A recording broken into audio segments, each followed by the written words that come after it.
Hello everyone, welcome to Crowncast episode 3, and the boys are back together. We are in Finland. Yep, it's Christmas time, it's December, but here we are wearing shorts and t-shirts in, I think, one of the world's premier beach volleyball facilities. It's amazing to be here. Obviously myself, Lewie Rich Lamborn, Julius Brink. You two are Olympic gold medalists. I certainly am not an Olympic gold medalist, but it's great to be a rose between two thorns, as we would say here. We're here, second day of competition, but we are here for Crowncast episode 3. Richie, how are you doing over there? I'm hanging in there, trying to keep the eyelids open. 10-hour difference this week. Yeah, it's a little bit of a rough time change, but being in a great facility and being with you gentlemen makes it easier. Yeah, we had a 2-hour break yesterday and just saw Richie use it to its full advantage and just have a little snooze. I debated laying on the floor and taking a full proper nap. Yeah, and nobody would have blamed you. JB, how are you? You've been getting some paddling. You've been having a good time. Definitely. Yeah, I've been here 3 days now, and second day of competition, final day. Can't wait for the show to start, and I'm doing fine. No jet lag, same time zone. I feel quite well. I had jet lag. It's only 2 hours, but even that first night, it got to like 2 a.m. and I still wasn't asleep, and I was like, hang on a minute. So I really feel for you. Right, you know how this works. Wherever you're listening from, wherever you get your podcast from, we have 3 15-minute rounds. Yes, just like Queen and King of the Court. Yeah, smart, aren't we? And we choose a different topic for each 15 minutes to guide you through the action. Now, the first one, as always, is going to be about where we are right now. So, hang on a minute. This is just how it always works for me. My phone's got this like thing, guys, and it just means that it goes completely useless when I want to do something and it's important. Sounds like my life, to be fair. Okay, ready. 15 minutes, okay? How are you finding Finland, Richie? Yeah, I'm finding it to be beautiful. The days are very short here, right? My only other time that I've been in Finland was during the summertime, where the days are extremely long. It was sunny outside until midnight, I think. And so since it's the wintertime, we get a little bit of the opposite of that here. But it's been fairly mild, I think, by Finnish standards. It's 40 degrees Fahrenheit, which I don't know, 5 or 6 degrees Celsius maybe, which is fairly mild for this time of year. Crazy. And also, the temperature doesn't go up and down because of the lack of sunlight. So it's been 43. It feels like it's been 43 degrees ever since we've got here. Yeah, I thought my weather app was broken. It said it was going to be 42 from 6 a.m. until 12 a.m. It was wild. I'd never seen that before. And you brought enough clothes. This is the first time, even in London, that I've seen you in tracky bottoms or tracksuit bottoms. Sorry. Yeah. So you're doing all right. Well, yeah. The kind of unknown factor here is that inside the arena, this is a sauna culture. And everything is warm. Yeah. I mean, I'm almost too hot in these sweatpants. It's crazy, but it's beautiful inside at the very least. Julius, you were talking earlier about taking a sauna. Have you been in there yet? Yeah, definitely. I came here. Are you a fully clothed? No, you going with shorts, or you going full German style? No. I go full German, completely naked, and it created some weird situations already. Yeah, like people reacted at me like. A bit like a pervert, I must say. Like, because a German guy going to sauna, you have a shower and then you enter naked and you have your towel around. Sometimes you cover yourself with the towel, but you can also walk in naked.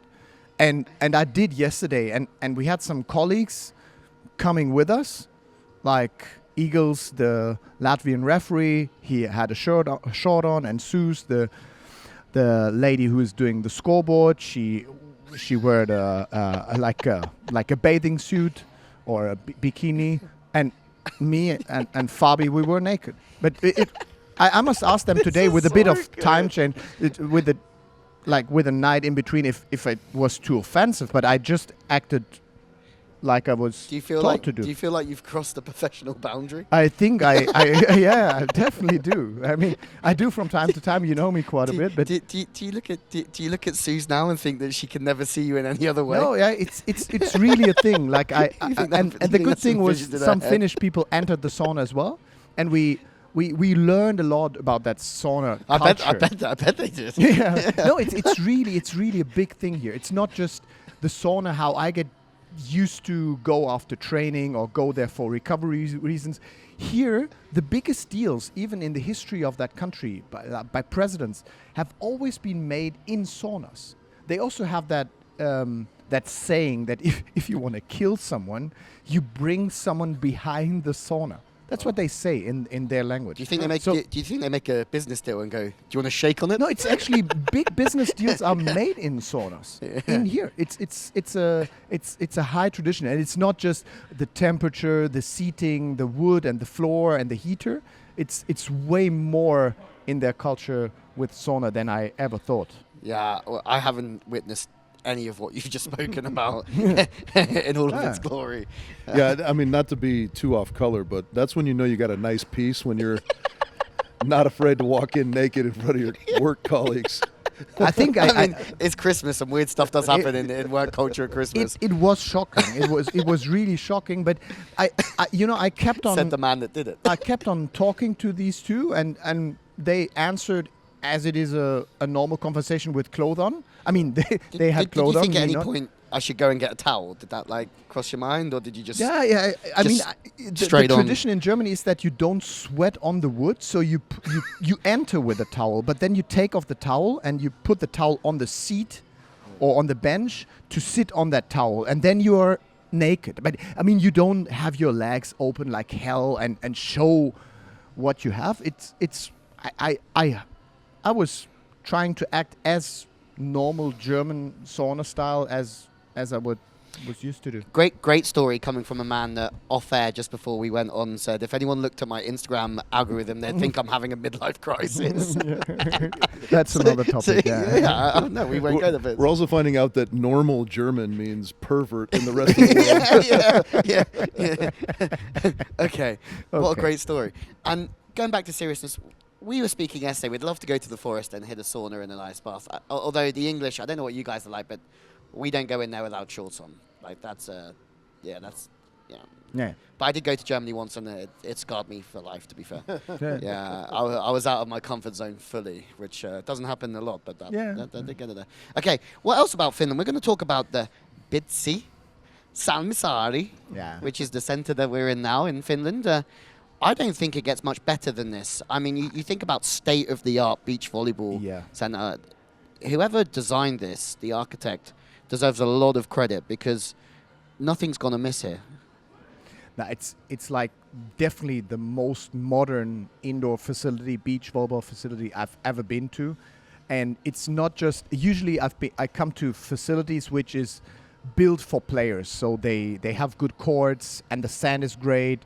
And so in these aspects, you can compare this indoor facility to others all around Europe or wherever in the world. But what makes it so special is this is like built for having incentives, events. Like you can split this facility into 4 or even more smaller areas. Every booking you can do, you have a separate sauna included.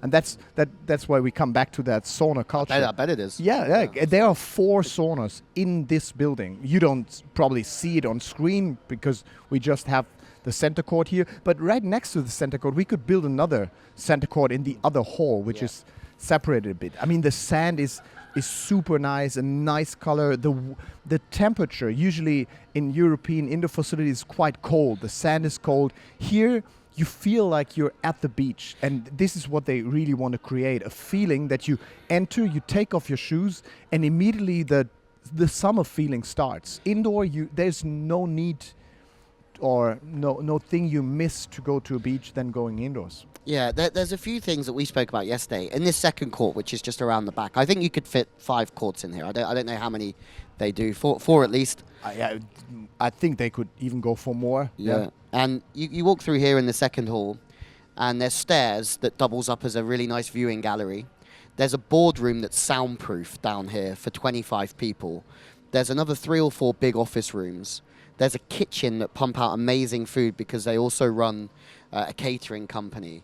There's a bar here that's just really nicely lighted, but also like there's projectors on the wall up there that you can see things just to the right of us. Like there's things that just haven't been thought of in this level of detail in my sort of experience of traveling around the world and going to a lot of these. What's it like in the States? I guess this must be new for you as well.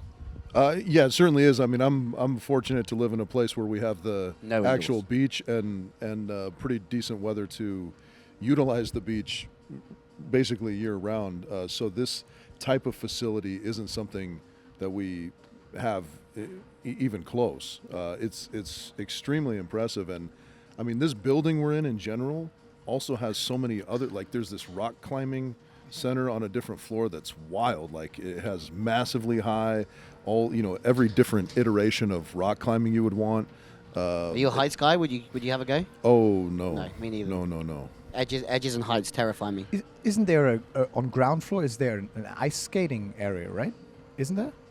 Yeah, I believe there's a couple rinks in this building. I mean, it's crazy. We're talking about how beautiful the beach part of this is, and it absolutely is. But there's so much in this general building, and it's all kind of wedged in this industrial-looking area too. You would never know to look from the outside what a great facility this is. There's another one, isn't there? There's one in a shopping mall, which is just crazy for me to think you can go to a shopping mall and go, okay, we'll go and do some shopping in the morning, then we'll just go for a hit in the afternoon and play a little bit of beach volleyball. And apparently it's like this as well. So the culture here is something I haven't seen, obviously somewhere that's so cold, but yeah, they sort of make up for it in lots of different ways. Yeah, well, there's no sort of detail left unthought of by the beach board people here that run this, and they have the hacienda down in Tenerife that we've been to, of course, and that's an amazing facility in and of itself. Yeah, I never made it there. So they really do this extremely well, the beach volleyball thing. And the sand is super deep out there, and we've seen the players.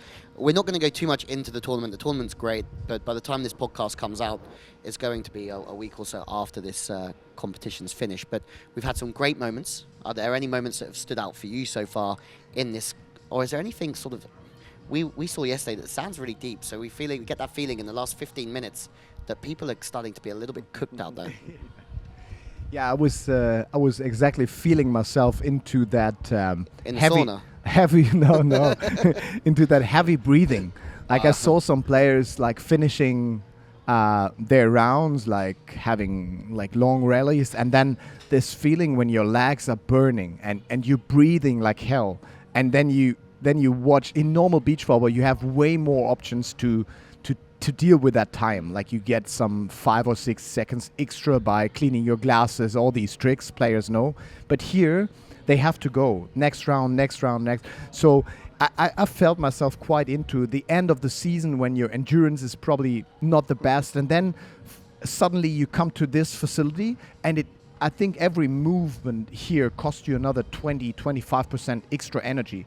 And even though they are like high professional athletes, you could see that they struggle with that a lot. And some of them, I thought, like, they were just asking for, could we just have a Christmas break right now?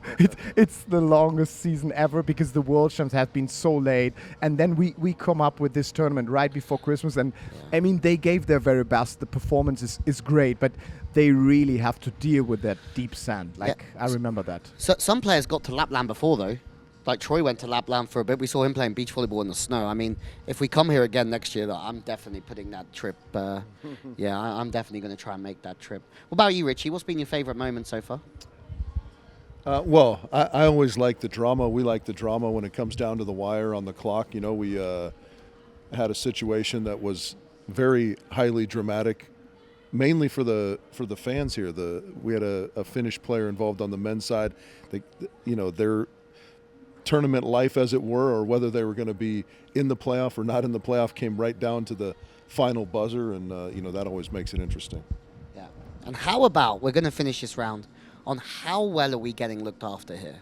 I mean, the food is another level. I would come back here just to eat. I'm not going to be playing much beach volleyball, but I mean, we got some steak last night, and the chef was behind us and saw you might be a bit hungry, so I gave him the nod and said, that smells a bit good. I meant to sniff, not go through my cold on there. Like, we're in Finland, it's December, what do we expect? So we have, then he just started feeding us prime. Yeah. No, it's amazing. Like we should do Speak It Out. It's Jonas and his crew doing the catering, and what they do is I mean, we've been catered good before, and like for sure it's kind of easy to please us with proper food and having good time slots, enough food to eat. Yeah. But what they do is really outstanding. Like it's on a definitely on another level. And that helps us, even not just our on-air crew, but everyone involved, getting good food on a long day event like here. It really lifts up the working feeling quite well. That's really appreciable. It's true, especially for the guys like you that don't get a break. That's true. just constantly on the grind the whole day. Yeah, I agree though. The players feel really like appreciated when they come here and get fed well, and I think we do too as well. Right, first 15 minutes. All of a sudden I've got a cold come on from absolutely nowhere. I've not had it all day, and then I go onto the mic and I'm like, oh, I've got a cold. Okay, Richie. It's a perfect segue. Yeah, let's talk about health. Entertainment break 1, our producers call it. I call it let's embarrass myself. Right. Yeah. This is called the Pick on Lewie section of the mate, podcast. talking about picked on. I got picked on hard from Wilco yesterday, but we'll come back to that in a minute. But that's what I'm used to here. Yeah, it's all it's the way we express our love. Yeah. So speaking of health, in our first couple episodes, we discussed the notion of consistency and just showing up, and then we used you as our shining example of how to do that. And guinea pig. Yeah. Pig being the key word. I mean, some people say you put the pig in guinea pig. I don't say that. I think it's out of line, but my nickname at school's Piggy. Piggy. Yeah. Okay. Yeah, that's true. That's mean. Yeah. That is, Nicknames are I very rarely flattering. Yeah, you can't choose your own. Yeah, that's for sure. And those who do don't last very long, right? So I was getting 2 toasties at school. They're 30p each. I had 60p, so I was like, I'm going to get 2. And I was good at the time. I played a lot of sport. I wasn't a bad nick. But my friend saw it and said, all right, Piggy. And my goddaughter still calls me Piggy now. My group of friends still call me Piggy now. All right. The good ones always stick, right? And that was an excellent attempt at deflection, but we are going to check in with you on how the weight loss journey is going. How have we been doing in the last few weeks since we've seen one another? Yeah, I think I've dropped like at least a kg. I did that the first week. I haven't weighed myself since then. So we'll weigh today. I went to the gym with you yesterday. I mean, I was watching you shoulder press like 40 kgs. Wow. It was 60, but who's counting? 60. Sorry, mate. Sorry. And there was me, incline benching my 40, and then I was saying yesterday, I did one set, and then I looked straight at the mirror to check out my pump, and I was like, okay. Give it a little. Yeah. Give it a little one of these. Yeah. The road ahead is long, and it's Christmas, so I'm excited to see what my plan is come January, because my plan is to attack it over these holidays. Not that I'm not going to enjoy myself too, but I've got some time off, and I think that's what I needed to kickstart. And yesterday, to get in the gym and build the consistency is key. I got a question for you. How do you manage it on the road? Because road is, like, being on the road a lot is tough for, consistency. It's tough for diet. I mean, I see you and Five Guys a lot on the trip. Is that just to get enough calories in your body? Yeah, well, again, I would go to the idea of just kind of just showing up to do something, right? Something is better than nothing. It's hard to stay, when I'm at home, I have a routine that I try and adhere to, that I like a lot, that I feel like works for me.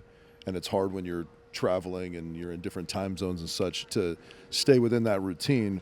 But you can always do a little something, right? Like we were in the great gym that they have here it's all rock climbing centric. They've got all the implements to like test your grip strength and all that.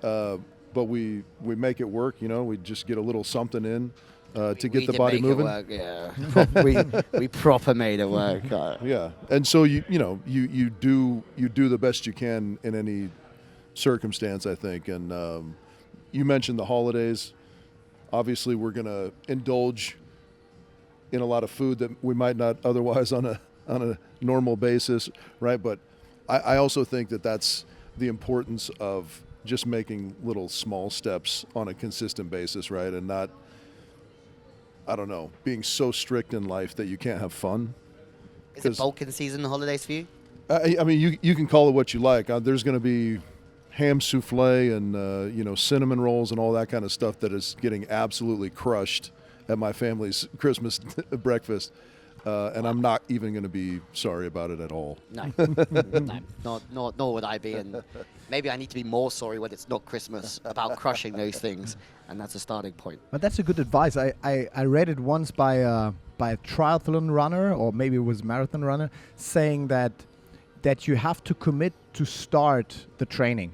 Like if it's in the schedule, like then you have to commit to start. Mm-hmm. And he said, like, I haven't seen anyone then stopping after 10 minutes. If you go for a run and you want to do half an hour, I don't think there's someone who started will stop after 3 minutes. Yeah. But it's about to get that hurdle and just go and show up and then do that something.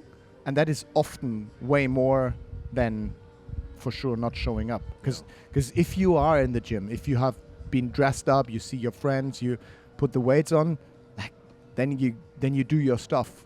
I think the tricky part starts at home, checking out things, seeing other things you could do, watching TV, seeing the fridge or whatever. Yeah, I like that you lost the kg. That's a big start. We would lift, and then we would talk about our love lives a bit, and then we'd lift a little bit more, and then we'd talk about something else. It's not bad.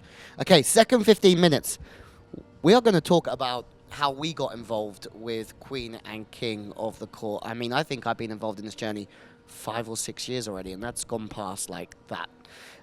15 minutes on the clock. First of all, Richie, explain the format and explain how you got involved with the format in the first place, because you're the only one out of the three of us that was here for the very first one. I think you've maybe missed one in sort of 5 or 6 years. Yeah, you want the format as far as the 15 minutes and how we pare it down and all that stuff? Whatever you want, mate. Okay. Yeah, I mean, I think hopefully if you're... I know it. I don't really If you're with us on Crowncast, hopefully you're fairly familiar with the format in general, but it is kind of a different take on the sport, right? It's almost a professionalization of a training drill that a lot of the players do, and it's really high-paced and it's exciting, and we have music blaring the whole time, and so it's a lot of fun. But it was interesting for me in the sense that I was coaching at the time, 2017 in Utrecht. We had the test event, and it was just in a park in Utrecht. There were 5 teams, and I was with Casey Patterson and Theo Brunner that were playing together at the time. And this was, I believe this was right before the indoor event at, what's it called? Zuiderpark. Yeah, Zuiderpark in The Hague. So we're all in Holland. We had Guto and Simon. We had Alex and Robbie, of course, and they were victorious in that. We just basically played one round, I think, if memory serves. I guess we probably played 3 rounds, but they were a little bit shortened. Great turnout in the park there.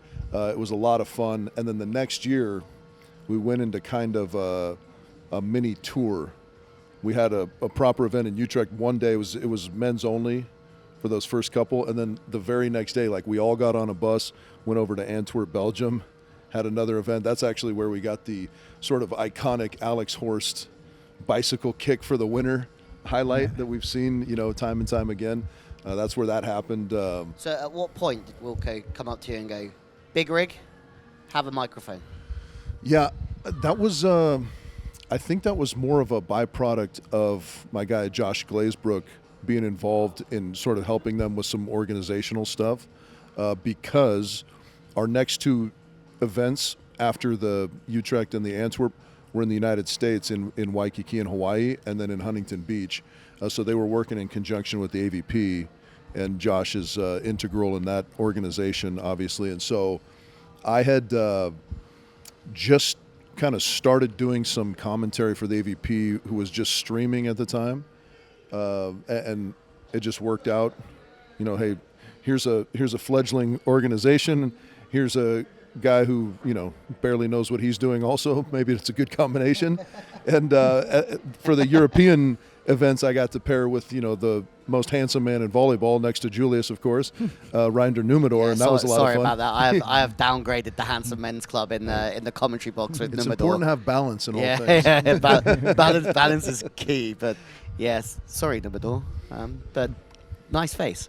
Yeah, so that's kind of how it started for me, and then obviously we all know that Wilco and the team at Sportworks really kind of espouse this family type of environment, and so we've just kind of all stayed together ever since, and fortunately added you guys along the way, and it's our crew now. It's our crew. It is family. The family feel is, it feels like traveling with family, doesn't it? And we're saying Lucas is producing us. Our head of content was saying he's getting the family feel already, and it's very much how it is. JB, how about you? I'm interested to know how you got involved, because you were there very much when I was starting as well. Oh, yeah? Have I been... Yeah, around 2020 in Utrecht, I'd say. Yeah, wow. Oh, I got the first contact to Wilco has been when I've been part of the Beach Volleyball Commission at the FIVB, and we had a yearly meeting, and he was presenting kind of a format to us, which he thought at that time could be helping to promote the sport, like using cities or locations who is just interested in a single court, center court, not building a full tournament that time. Like that was the time the Elite 16 haven't been in place, but the major league, like the professional beach volleyball tour, that always took 3, 4, or 5 courts, longer days. So a more sharpened product, and he presented that. And I really liked his presentation. Like we all know Wilco is really positive guy with lots of emotional things into, and I usually in these meetings it's kind of like listening and like reports and so on, and he was really refreshing, and I thought like, wow, that's good. And then I had a short talk with him. At that time I was working for the Red Bull Media House, who were right holders of the major series that time, a part of the international tour. So I learned a bit about TV production. I was the field reporter next to two other legends in our sport, Dane Blanton and like the main commentator. And that time came to an end because the rights went back to the FIB, and then I think it was the curve went on with Queen and King of the Court. And then I approached Wilco if he might see an opportunity to have a meeting and talk, and if I could help to lift that product with my knowledge I got from the production from Red Bull. And that's how it started. And like we always we have a good relationship. We're friends, and I always write him he actually writes me that it was good that I wrote this email to him, because the email that was the starting point for, let's try to work things out. And I really like this about the concept that is definitely different than things work in Germany. Like he's really if he sees an opportunity somewhere, then he goes for it. He doesn't see a big hurdle. In Germany we always see like thoughts and things that could not go well, and the hurdle to do something and try things out is very high. And what I see at Sportworks and Queen and King of the Court, if we see a benefit for a product, then we always go for trying things out. That's what I really like. And that's how it all started. Yeah, it's interesting. I was quite similar in a way. I mean, I was covering the World Tour for a while. And I remember watching, the sort of the Hawaii event, the first one in Utrecht. And I was just paying attention to it. I was watching it on the stream. I was like, this is a great format. And in that moment, I remember it so clear. I was with my housemate, and I was like, I'm going to try and get on that. I was like, and I go like, I want to get on it. Like that was my thing. Like I want to, and I could see myself being there. And it's a funny thing that sometimes you can sort of see into the future that something really suits you. And so I found Wilco's email, and I was like, you know what this industry is like. You can send an email and like you can never get anything back, and that happens a lot. But I just remember Wilco getting straight back to me. I just said, look, you got a great commentary team. I said, I'm definitely not trying to get anybody's way, but if you need somebody to come in, maybe do a bit of lead stuff, however it is. And he just got straight back to me. Yeah, we'd love to have you. Like, let's go for this date. And that was that. And it was it's pretty awesome. I mean, I remember going to Utrecht, and I'd seen you around a little bit, but never really met you. And I remember walking into the studio and being like, all right, hey buddy, how you doing? And I was like, all right. And then within 5 minutes, I'm just crying into a broadcast. About 10 minutes before, I thought we were sharing a room. Remember that? They were like, you're sharing a room with Rich Lamborn. I was like, I don't even know this guy. I just know that he's absolutely massive, and I don't know if sharing a bed's going to be in mine or his interest right now. But yeah, I know, it's funny, isn't it? So yeah, that was a first time. It was great because all of a sudden, like, you were there, and for me, it was a great opportunity to come and work with you guys. And yeah, I still think that was one of the best emails that I've ever sent coming in. I mean, I had worked with Julius before.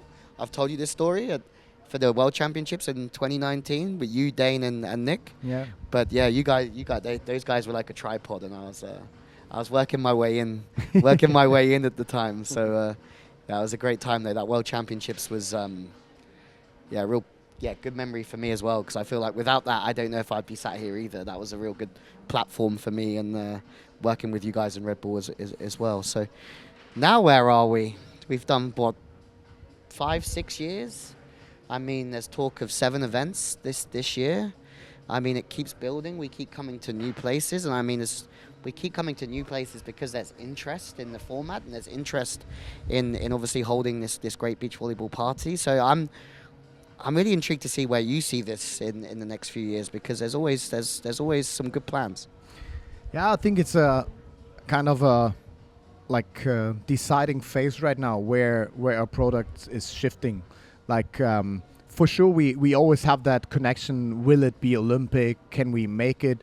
But I see so many benefits of our series, and I actually never see it as a comparison to normal classic beach volleyball, because we can play in locations. For example, this one could not host an Elite 16 event, and it's good that we have tournaments in Helsinki. It's good that we have tournaments in London. It's good that we can show the beautiness of our sport in a different way of playing it.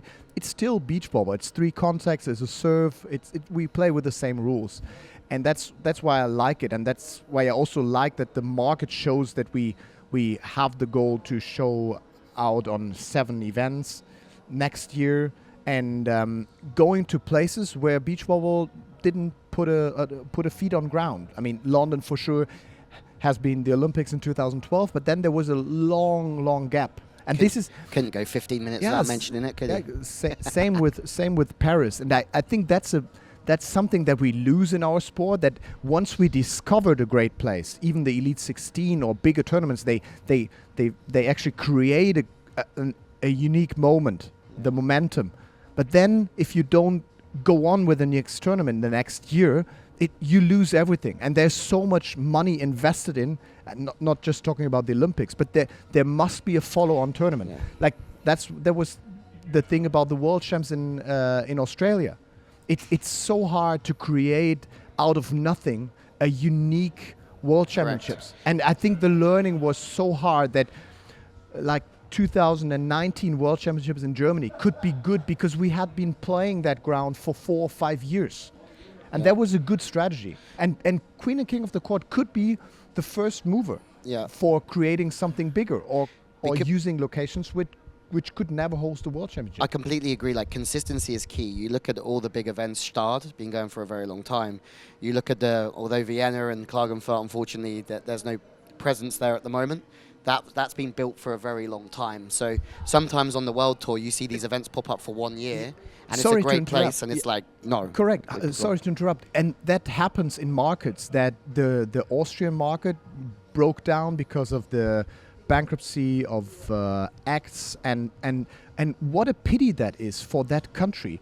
And it's not that Queen and King of the Court could be the first mover and the first footprint. It could also be the helper that we actually host a Queen and King of the Court event while they are in a recovery mode, to then start with a new promoter maybe, or the promoter builds up a new company and finds a new sponsor. So the worst thing that could happen is what we see right now, that like one of the biggest countries in hosting event, and Austria has been a leading example of that, is now off the market. It's non-existing. And we must be like showing our product on exactly these fields. But I do feel, just piggybacking on the back of one of your points a minute ago, that this is a speedboat of an organization that can make things happen pretty quickly. And sometimes and it's not the federation or the people who work in the federation's fault, but those things seem to happen a lot slower. So going into new countries and taking on big cities like Helsinki or London, it's a lot easier to maneuver this product in, like we saw at Crystal Palace. Get it in, hire your venue, get it in and do the work around the edges, and you've got an event on in a city where, let's be honest, beach volleyball world and the FIVB have been dying to be in London for a very long time. I feel like this format's not only good for the community, but also for the newcomer as well, Rich. Yeah, well, I think it speaks to the pliability of Wilco and the Sportworks company in general. You know, I mean, not only with kind of the format of the product, which has evolved, I don't know, I think Wilco and his team do an amazing job of constantly debriefing and taking a look at what works and what doesn't work, and they have that pliability to make changes and make it quickly because they're kind of their own organization. They don't have to go through the slow mechanisms of governing bodies and such, right? And so they do an extremely good job of kind of paying attention to what works and what doesn't work, and having the ability to make those adjustments. Yeah, and although it might not seem it from the broadcast point of view, it might be a family, but it's also an incredibly professional and smooth outfit. Stuff gets done, and it gets done to a very high level here. So very good. Okay, that's the end of the second 15 minutes of how the hell did we all get here?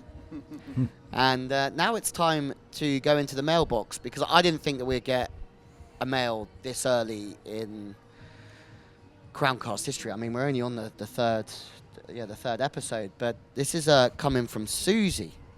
So fan mail. Fan mail, yeah. Dear Crowncast, I've been a big fan of King and Queen of the Court for some time. Queen and King of the Court. Okay, Susie. And so has my grandmother, Edna. Okay, hi Edna, hi Susie. Lovely, thank you for your letter. She has had such a tough year in so many ways, but last month we went to the event in London and had such a blast. My nan couldn't believe it, and she couldn't stop talking about Rich Lambourne. Oh. And I have a feeling that she has a little bit of a crush on him. Oh. She said it was really sad that we didn't get a chance to go and say hello. That is quite sad, isn't it? Yeah, I mean, especially if she's had a tough year. Yeah. Anyway, we're sat in her kitchen this week listening to Christmas songs. And she turned around and said to me, Susie, I'll tell you what, I wouldn't mind seeing Rich Lambourne, that Rich Lambourne fella from Queen and King of the Court, sing a Christmas song with his top off and a Santa hat on. She's a lovely woman, and as I said, has had a very tough year. Is there any way that you can make Grandma Edna's Christmas wish come true?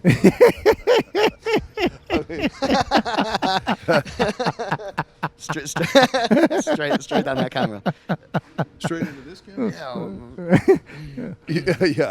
I don't know what we all think is about to happen here. Susie and Edna. I mean, there's a Christmas hat over here. I'll throw this on for you. Gigantic dome. This thing barely fits. Looking great. And give it your best shot into that camera with the old, With this yeah, exactly. Yeah. I mean, if you're not going to take off, you can at least do the macho man thing, Do we have Christmas song requests? You have a favorite Christmas I haven't song? got a number, sorry. She didn't say anything. She just said they were listening to a range of things. I like that we're still pretending that Susie and Edna are actual people, not named Louis Lett, sat behind his computer. Well, I just saw it as a good, I can't control what comes into my inbox, Richie. Yeah. Well, you can control what gets sent from your email account. What's your favorite? I told you I'm a Silent Night guy. That's a little somber, though. Silent Night would be unbelievable for us. I think it's that one. Ready? I want to look at you since you took the trouble to write it. I didn't write it. Susie and Edna wrote it. This has got nothing to do with me. Yeah, I just read it out. Okay. Well, yeah. What I will do, Susie, Edna, thank you for writing in. I'm sorry we didn't get to meet in London. I hope you have a Merry Christmas. And here's a little, something for Louis and for you. Happy holidays. Amazing. Good sport. Good job. Thank you. Thank you, Susie and Edna, for your time. I've lost track of what... Oh, okay, we're going round 3. Okay, I had to check because my head was so taken up by that. It was such a good message. Nice hat, by the way. Okay, round 3. It's always a little bit more of a serious topic. We're in Northern Europe. We're going to talk about the dominance of Scandinavian beach volleyball on the men's side for the last few years. I mean, we can look at Sweden at the moment and what they've created in terms of jump setting. We know that they've had, they held up the men's final with 2 teams qualifying. We know that Mulsorum are a matter of events away or wins away from becoming the best World Tour team ever. The dominance is pretty scary. I'm going to go Rich first because you were coaching at the time that Anders and Christian were coming through. So what was your thoughts at that time? I mean, my first memory of them, because I knew them by watching them in Nevsers and I sort of seen them before and I knew they were successful at junior level. But that 5th in Klagenfurt was a big statement result for them that they kicked on afterwards. Well, yeah, and I was working with Jake and Taylor, and we had this amazing semifinal match against them in Gstaad in 18, I think it was, where we actually had a swing to win the match in the 3rd set. That, Taylor digs a ball. It's 14-13. Taylor digs a ball, sets a little bit off, and he kind of falls away and does this unbelievable little short loopy shot that kicks off the top of the tape. And, as we've seen time and again since that time, Christian makes this unbelievable touch on the ball. They turn it. It's 14-all. They score the next 2 points and win that match, 16-14, go on to win. And then I think they won the next 5 events or something. I mean, that was kind of the springboard to their dominance. So we like to take a lot of credit for that. No, but I mean... So you should? Yeah, it's interesting to me. We're kind of talking about this Scandinavian dominance, and it's interesting when you have this unique situation, whether it's this one or any other kind of unique situation in any sport. You wonder if there's a reason, if there's just a little bit of a convergence of stars, so to speak, because I think we were talking about it yesterday. Like, Norway used to be a good draw, right? Yeah. You go, oh, we got Norway. That's a good draw for us in this tournament or whatever. I mean, that's no disrespect have, to the ones that came before. There's some good players. I will not agree 100% because I know that Norway always had like a strong beach volleyball culture. Like it started, Horem, Masaide, like maybe definitely not on the level of Christian and Anders right now, but there was some knowledge, and even Kara Moll was coaching the players I played against from Norway. So it didn't start from nothing, or even on the women's side. Nila and Ingrid, like there was something built before which they went on, like. And you also feel like stuff happened at the right time because you've got this athlete like Anders, who's obviously the son of the coach Cora, but he just happens to be a freaky athlete. Like he has everything, right, that you'd ever want from a beach volleyballing blocker, and that's why he's going to be the GOAT alongside Phil. But at the same time, his father has been coaching for, 20 years to that point. So at the same time of having this amazing athlete, you have all this knowledge and experience that's gone through the World Tour so much, and that's a great mesh to start with. Then you have a Christian who I saw a really young age, and he was coached every day by his father, and they just happened to be the same age. Then you have like Henrik and Matthias, who are also a similar age, and creates a training environment. So there was a lot of things being built, but a lot of things that I would say also fell into place. My question is, and I have my own opinion on this, but it doesn't really matter my opinion because I'm sat in between two legends. What did they do differently in their block defense with Anders and Christian that sort of set them apart? Because in the early days of watching them, you were just, and it still happens now, you're just watching Anders house people like time after time and putting these world-class players. It's a big tune in the background, by the way, if you can hear that. What would you say was the difference in that moment of them sort of taking over beach volleyball? Well, yeah, just through, some conversations with them throughout the years, they took what certainly at the time was a different approach, again, because of the freakiness of Anders from a physicality standpoint, and then just the incredibly high volleyball IQ of Christian behind him. They almost went to this double read block and defense where Anders is just up there taking away whatever he's reading, because he's just got this massive ability, like you said, to house people, where he can just kind of body you up and he can cover kind of 3 meters either way almost, it seems like, horizontally. So he's doing that, and then behind him, they have familiarity with one another to the point where Christian is just making these great reads off of that. So they don't, beach volleyball gets fairly structured, I think, out of necessity. You got to know what your blocker's doing in order to set up properly defensively behind it. But they just managed to have that synchronicity in kind of this double read format. And so that was a very unique change, I think. For sure. Something I saw, not different because they didn't reinvent it, but actually they didn't invent it, but they would go into like an I formation quite often as well, and they'd have then the more sort of traditional way of playing block defense, depending on what they felt the attacker was looking for. And I could see that all of a sudden I'm watching them trying to figure it out, and I was like, this makes sense. They're playing like a different formation depending on who they're playing and what they're playing at the same time. Yeah, I agree. I mean, it's definitely that, like, when you go so much in detail, and that is, I mean, the overall topic is Scandinavian beach volleyball, but for me, it's like, for sure, these are 2 countries who are not on the highest level indoors. So that makes it easy for a federation to then say, okay, if we want to have Olympic success, then we invest into the probably financial less expensive version and like successful orientated better option, which is beach volleyball, because you need to have 2 great athletes, or Sweden has 4 great athletes on top class beach volleyball, and Norway has 2, and a team who is on Olympic level but not on the same level as the number 1 team, and that makes it so easy. Norway will not be an indoor team making it to the quarterfinal at the Olympics. They barely make it to the Olympics at all. So these 2 countries, they benefit from that decision. Like Germany, Italy, the US, Brazil, we have this fighting for athletes, and then also fighting for resources to go all 4 paths: men and women indoor, men and women beach.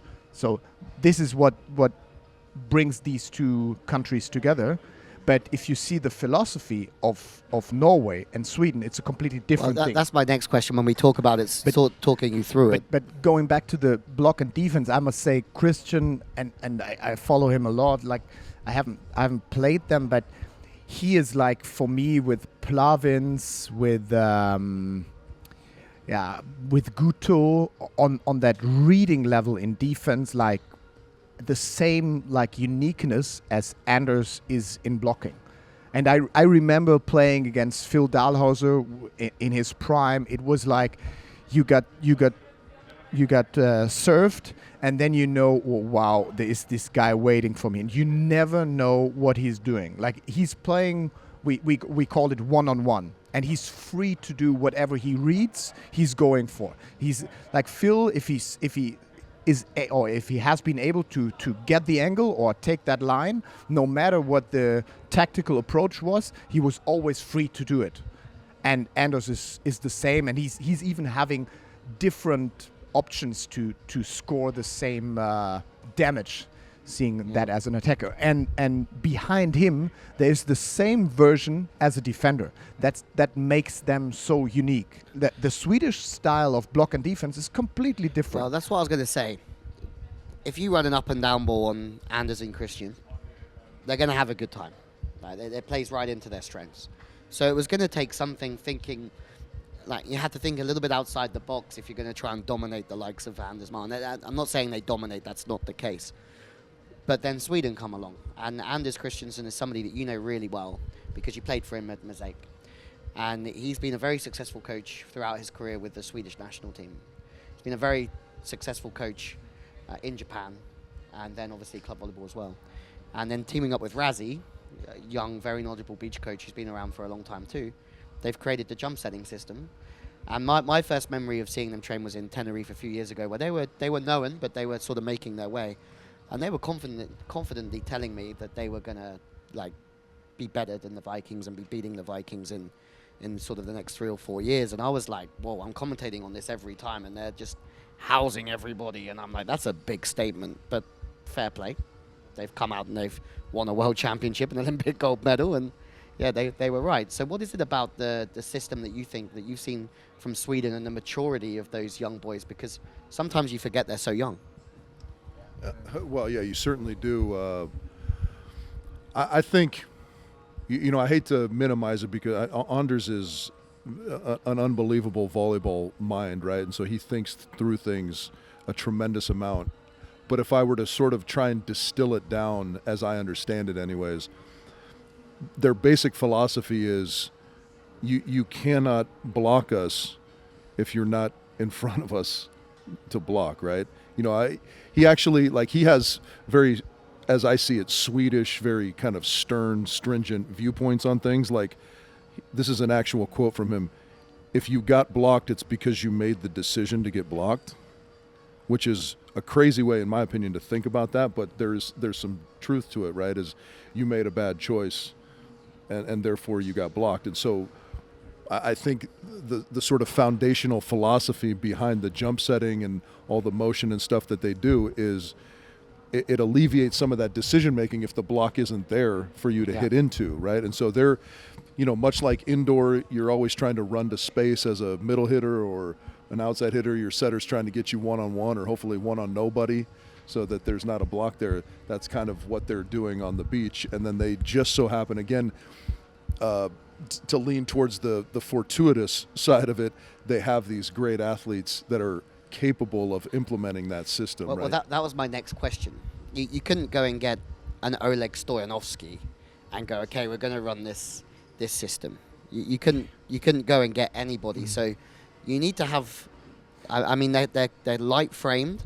They're athletic guys. They're not the biggest. They're 6'3", 6'4". But they run like whippets around the court, and like they don't sacrifice any height in terms of like Johnny Helvik on the net's huge, and then obviously, you have David behind who's just crushing it. Yeah, I definitely see that development as a consequence out of the Dahlhauser area or his prime, then Stoyanovsky, who followed up, and Anders, like good blockers. Like incredibly good blockers for these up and down passes. Like if you see Stoyanovsky, he has that physics, but Anders actually takes it from a different approach. He's blocking with that frog jump. That is just possible if you have the up and down pass. But what I also must bring into this discussion is the rule change in upper hand setting. So if that wouldn't have happened, the whole system of Sweden would have been called by double sets, but double calls from the referee, because the setting rule changed not dramatically, but over the years they got way more easy with these upper hand settings, which is more indoor like now. And if I see these sets and how they do this lateral thing and also doing it jump setting and just doing it quite quick, is a completely different approach than the set I got used to to do, and like positioning yourself to the attacker and then going down, pressing your legs, and like that was a different thing at my time. And that opens up way more options to actually bring your attacker to place. So it's more indoor attacking because you want to move the middle blocker, for example, or like the up and down waiting blocker. That's another big factor I must see. And it's very smart to see these changes in beach volleyball and see the options which come out of it. And that is I think the two-factor thing. Like you have to move the blockers, and like a lot of players did that. I mean, the Australian duo, Schacht and Slack that time, great hand setters. They did it, but never with a sacking attacking option. which is another thing they implemented. They would be setting quite square onto the net, right? Yeah, so they would be square on the second ball wouldn't be an option. The speed was kind of the same, and the meters they were actually pushing that ball as a setter was kind of the same. Because it was just before my time that the one thing that impresses me about Sweden and the jump setting is they're running with speed and distance, but they're still able to hit multiple angles from there, which I think as soon as you run quick offense, the first thing you do is you have to sacrifice something, right? But it doesn't feel like they sacrifice a lot in terms of their angles that they can access. But I also I see their side out like not as a three contact, like planned, not as a three contact side out. I think if they find a solution, they want to do it a two contact side out, especially when the blocker is serving, and that is the biggest change. Like I have not seen that on strong serving teams really trying to aim that position that you bring your setter into place for attacking that ball. And I followed some of their trainings, and that is really what they are trying to do. And even though you feel uncomfortable as an attacker by flying out a bit right or left, they are always trying to hit that second approach. And interesting you say that, because I was watching the European Champs and I was watching it with Kirk Pittman, and he was like, just have a look at that step close to the ball. He's like, it's crazy. Just that last two steps wherever the ball is so aggressive, and sometimes you can get lost in the jump setting and everything else, but their athleticism to the ball is wild. Okay, where does the game go next then? So if Scandinavia, dominating to an extent, Germany are right there too. I mean, Qatar are right sort of around it, they have their moments, but where does it go next from here? I mean, what are the next great minds of the sport looking at going, right, what can we implement that sort of deals with this service pressure? Is there anything else? That's a tough question to answer, because I wouldn't have conceptualized what we're seeing now. No. Right? No. The jump setting. Yeah. So one more note on the jump setting thing, and maybe just this topic in general. I'm always so impressed by the decision making, and it speaks to their training and how long they've been, they built that system from the ground up, right? Yeah. And that makes a big difference also. They have the, David and Johnny and Elmer and Jacob, great athletes, but it's also helpful that that's sort of the only system they know. It's not like they grew up for 5-6 years playing sort of the standard version of beach volleyball and then had to adapt to this new system. They got it from the ground up, right? Is it a young guy system? Is it going to be a system that people struggle with when you hit your sort of early 30s? Yeah, I don't know why you would, because I don't know that it demands such crazy physicality to do it. Especially, again, the decision making on when to use it is so good from all of them. You see a lot of teams trying to copy that and sort of catch up, so to speak, and they tend to force it. I feel like they tend to think that a jump set is better than a standard, just regular bump set spike, and that's not always the case. It's very situational, and I feel like the Swedes do a tremendous job of identifying which situations it's good to use and which situations it's not. And that's where it can get lost on other teams pretty quickly. Yeah. But to go back to your question as to what's next, it's hard to say, because the thing about this, why is Scandinavia so good?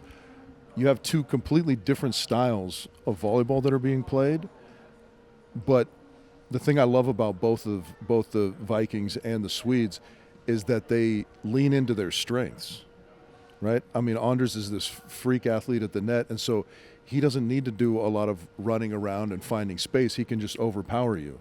So he's going to do that, and he's going to do it extremely well. And we also miss out on the fact that Christian is an unbelievable decision maker. Yeah. Like, offensively, he makes a lot of great decisions. I mean, and he played a season without a shoulder, and he's mixing up his shots baby line. He's going deep. He's padding it. And yeah, but it's also a question like what kind of athletes you have. Like, you would be not smart by teaching Anders to play a different style in blocking. If he finds time to go in the frog position, then it's the best version of him as a blocker. He would always do that. I think what we see definitely now on younger athletes is that the future of beach volleyball is definitely with upper hand setting.